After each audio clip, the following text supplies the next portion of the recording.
Good day, good day, good day, everyone. Let me turn on Instagram. There we are. I hope everyone is doing well today. Welcome to Morning Sip with Rev Melissa. I am Rev Melissa, and Sip is Spirit in Practice, where we practice because practice makes progress. Yes, it does. Yes, it does. So, welcome, everyone. Welcome to today's show.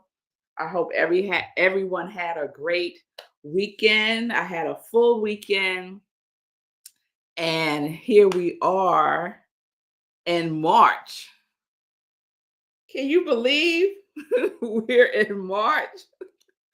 Here we are in March. It is Women's History Month. So, shout out to all the fabulous women out in the universe, past, present, and future. And it is also Ramadan. So, blessings to our Muslim sisters and brothers and siblings. May they have a rich and uplifting Ramadan season this month. So, good day, Shay. It's good to see you. Good day, Pamela. I hope you are both doing well. And we are live today, streaming on New Thought Media Network. We're on Instagram, YouTube, and Facebook.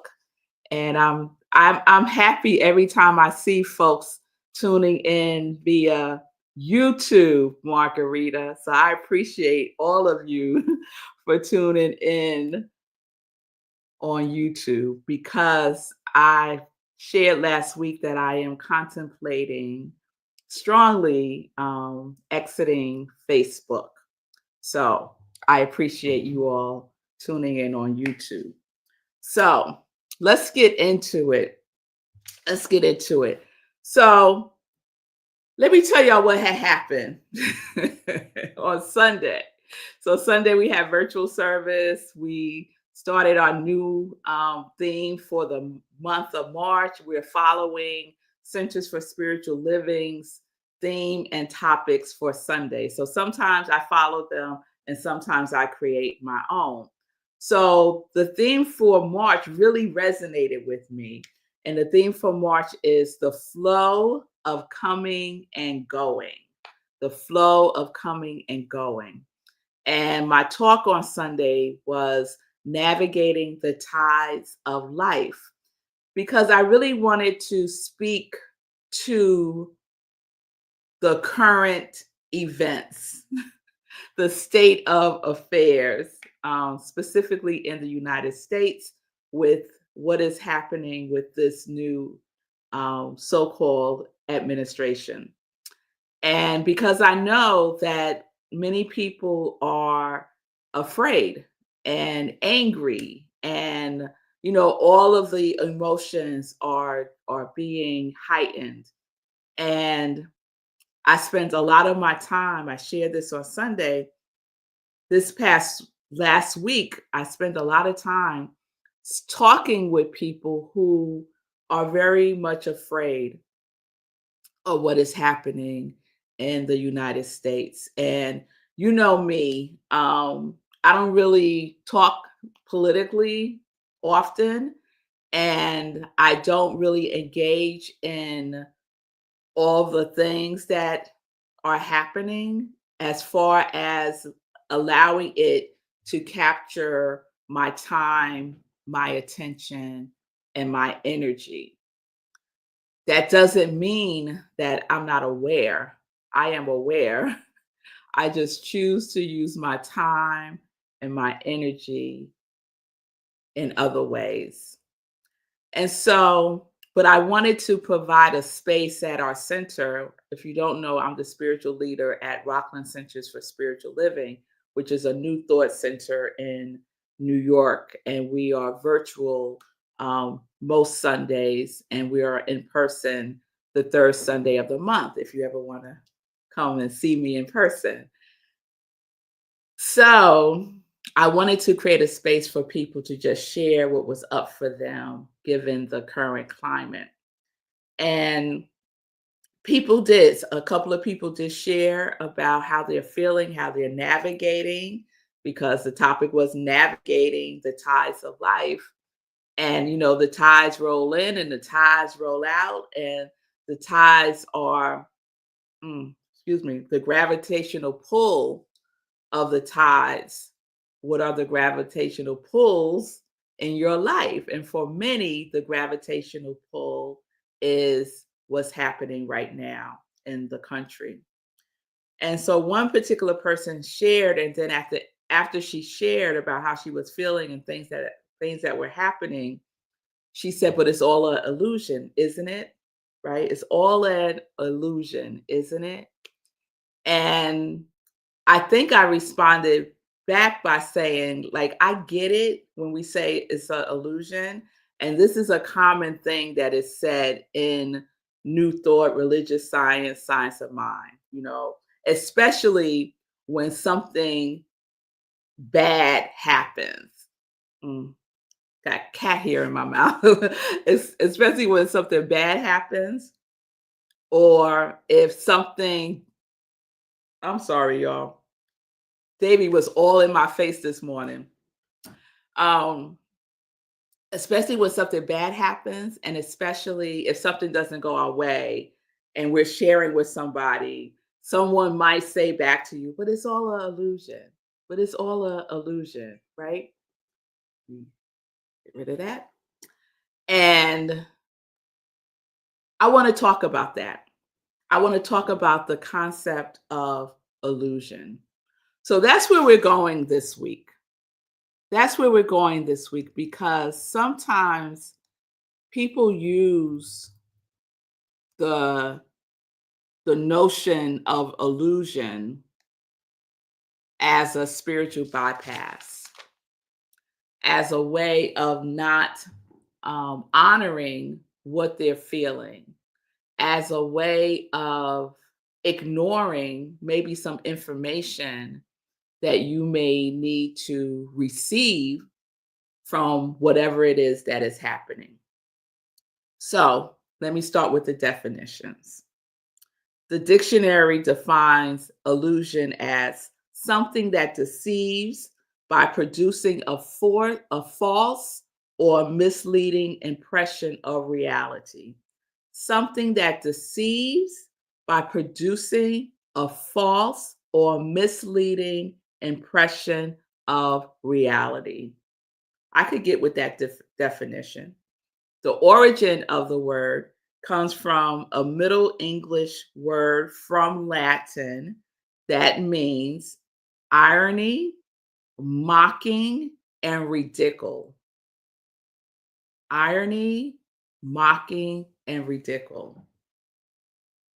So I want to share the definition that Ernest Holmes gives in the Science of Mind textbook. So this is in the glossary on page 599, if you have the Science of Mind text.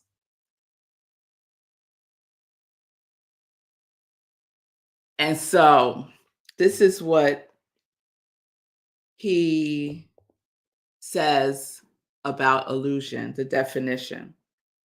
He writes, the ancients taught an illusion of mind and an illusion of the material universe. The subjective universe, which contains many images which are false, the result of man's erroneous conclusions. This does not mean the subjective world of itself is an illusion. It does not mean that the subjective world of itself is an illusion, but it might present us with an illusion unless we were careful to discriminate between the false and the true. That is so important. And I find it quite interesting that those of us who are in New Thought, religious science, science of mind, are usually, in my experience, are usually the ones who talk about things that are an illusion. And Ernest Holmes writes specifically that it doesn't mean the subjective world is an illusion. Like, it's in black and white. So I don't really get when people quote Ernest Holmes and they say that he said all of reality is an illusion, when clearly that is not what he's saying.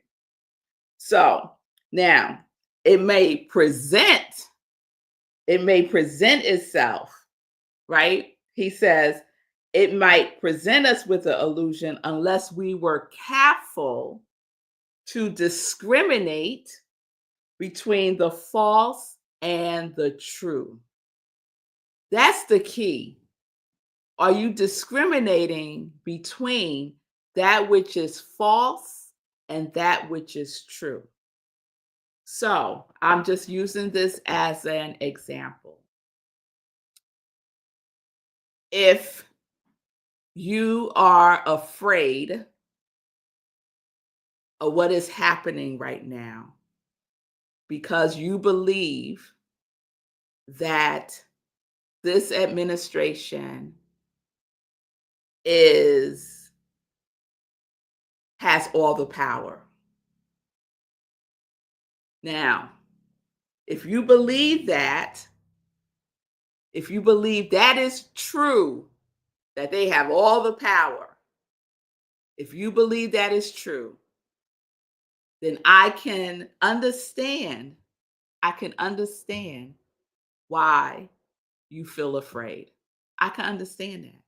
And I have compassion for that. And I can pray for whatever it is for your relief around that. The illusion is believing that that is true. The illusion is believing that they have all the power and that the rest of us are powerless. That is an illusion. We are not powerless.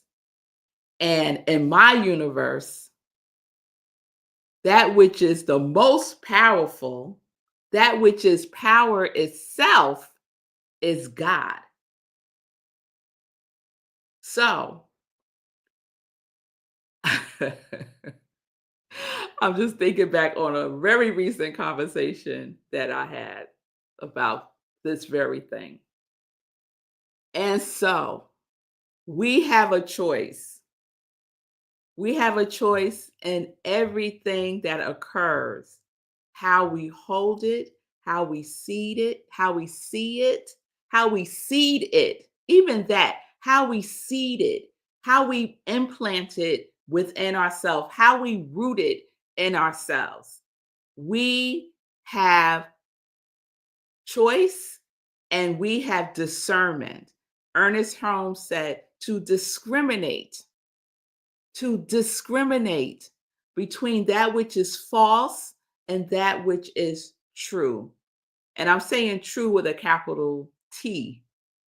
And reality with a small r is what we experience in the subjective world. This is the subjective world. Where we live in is the subjective world. So, mm, so let's just take that into consideration when we get into conversations about what is happening right now. And maybe, possibly, there's an opportunity to practice leaning into what is true with a capital T. Yes, Shay. Yes, Shay. I'm going to go on to finish reading what Ernest Holmes said because Ernest Holmes actually quoted what Shay just shared, seeing beyond appearances, right? So let me continue.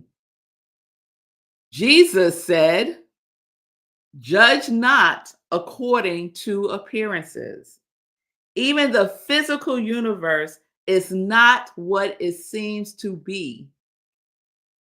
As a matter of fact, neither the physical nor the subjective universe are things of themselves. As Plotinus said, nature is the great no thing, yet it is not exactly nothing, since its business is to receive the form of thought which the spirit lets fall into it. The illusion is never in the thing. The illusion is never in the thing, but in the way we look at it. It's never in the thing, but in the way we look at it. So that's where the illusion comes from. It's the way that we look at it, the way we perceive it, the way that we hold it, the way that we take it in. That is the illusion. So are you looking at it based on what it appears to be, which is false in this situation? They do not have all the power. That is false.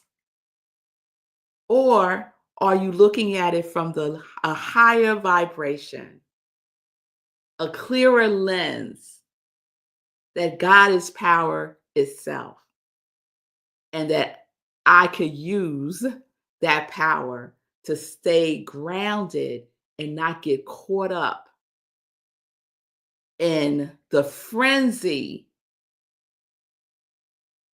not get caught up in the frenzy.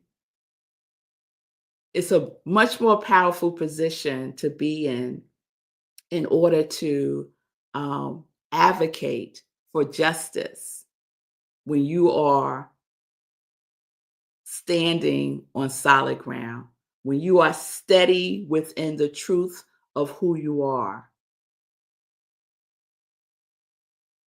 So that's where we're going this week. We're going to unpack illusion. We're going to unpack illusion. And I welcome your feedback because this is a very it could be a triggering conversation. It could be a triggering concept for some. So I welcome your feedback. All right, so let me check in with y'all before we get into some joy news. Okay, Shay, you mean spiritual bypassing? Yes, that's what I was talking about earlier. Yes. Fee said, it's such a blessing to have you break this down for us. I found myself saying that money, or maybe the value we place on money, is an illusion. I now get to rethink, reframe, and get more information. Beautiful, Fee. Beautiful. Linda sharing, as always, my small actions in my daily life matter. We each have power. Yes, Linda. Yes, we do. We each have power. And why do we each have power? The same reason why we're all creative. Because God is creative. We're creative. God is power. We're power. So we get to use it. There's a power. Ernest Holmes says this quite often. There's a power for good in the universe, and we can use it. We can use it. So, this is an opportunity for us to take better care of ourselves by discerning and discriminating about what it is that we are allowing in and what it is that we are putting out. And that makes me think about our no complaining. We're still in it, y'all. No complaining. No complaining. How is that going? Are you making those shifts when you find yourself in complaint? Are you taking a breath and thinking of something you're grateful for? When things start to seem real, how are you navigating? How are you navigating? How are you steering yourself? Don't allow the world to steer you, y'all. Don't allow the world to steer you. There is an indwelling there is an indwelling driver that knows all of the places that are good for us to go to. That does not mean that I am saying that none of this is happening. I'm not saying that. I'm not saying that. What I am saying is we have a choice about how we engage and how we disengage. We have a choice. Don't get caught up. Don't get caught up. All right? The origin of the word illusion is irony, mocking, and ridiculous, right? Think about that. Don't get caught up in the ridiculousness. Don't get caught up. Get caught up in your quality. Entertain your quality. We have tools, y'all. We decide if we're going to use them or not. In all situations, use your quality to steer you, to navigate these tides. All right? All right, y'all. So let's get into some joy news. So, shout out to my spiritual life counseling group. We meet today for our third session, which has been going fabulously. I will let you all know when I will be having the next group spiritual life coaching group. It will probably be in May or June. So I'll let you know. So if you missed out on this one, don't miss out on the next one, y'all. Other things happening this week. Tomorrow, we return to our regular community cafe. So tomorrow's the first Wednesday of the month, and the first Wednesday of the month is visioning. So I will be leading us through a life visioning process based on the work of Michael Bernard Beckwith. So please join us. It's open to everyone. We meet via Zoom. Go to rocklandcsl.org, click on Community Cafe, and all of the information for the Zoom link is there. It's free. If you've never done visioning before, it's fine. I will walk you through it step by step. So please join us in community tomorrow at 7 p.m. Eastern Time. Now, before that, in the AM at 9:45 a.m., I will be co-hosting on the Get Rich 101 show with Sekou Wrights. And we're going to be talking about money, money, money, money, money, money, money. Yes. So join us tomorrow, 9:45 a.m. Eastern Time, Get Rich 101. You can follow on YouTube. Sekou Wrights, Get Rich 101. And you can watch Sekou Monday through Fridays at 9:45 a.m. and learn about money, investing, the stock market, all of the things, and really easy to understand language. Like Sekou really breaks it down so that you can take action. It is an illusion that you need to know every single thing about the stock market before you can engage in the stock market. That's an illusion. That is false. That is not the truth. And Sekou will walk you through that. All right. I think that's all the joy news I have to share today. So everyone have a wonderful today. Please join me tomorrow. We'll continue with the illusion series. If you have any questions, any things that you want some clarity about, please put it in the comments and we will talk about it this week. I'll check in with y'all one more time and then I'll say toodles. So Shay said, so all of my stock yesterday before you know who messes it all up. Oh, say cool. We should talk about that. Shay sold all her stock before we know who messes it all up. All right, Shay. All right. That's a bold move, girl. That's a bold move. And Wayne is giving a shout out to the divine feminine. Yes, the divine feminine is rising. It is rising. Yes, yes, it is. All right, everyone. Have a wonderful today. Peace and blessings, peace and justice. We are living life in joy, connected to our yes.